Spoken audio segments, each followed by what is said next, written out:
দর্শক আপনারা দেখতে পাচ্ছেন খুবই সুন্দর মানের আলু, এগুলো কিন্তু বস্তাবন্দি করে এখানে রেখে দিচ্ছে। তো আমি এখন অবস্থান করেছি ঝিনাইদহ সদর উপজেলার ডাকবাংলা বাজারে। দর্শক, আমরা একজন বড় মানের ব্যবসায়ী যিনি প্রচুর পরিমাণে আলু কেনেন। তো বিভিন্ন বাজারে কিন্তু তারা এই আলুগুলো সেল করে। তো আজকে আমরা জেনে নিব কত করে আলুর দর ফেলেছে। আসসালামু আলাইকুম। আজকে কত করে আলুর পাইকারি বাজার দর ফেলছেন? আমরা বাইরের মাল জি পুকুর অঞ্চলের মাটিতে বেচতাম 17 টাকা কেজি, জি 16-17।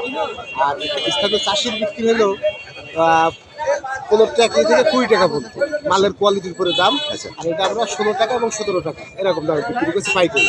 আজকে আজকে আজকে আজকের বাজার। কাঁচা বাজার তো এক একদিন এক এক রকম বাজার থাকে, যে নির্ধারিত বাজার এখন থাকে না। আজকে তো অনেক আলু দেখছে। আজকে কত মন বাজারে উঠাইছেন? এটা চাষির আলুর এখন হিসেব হয়নি।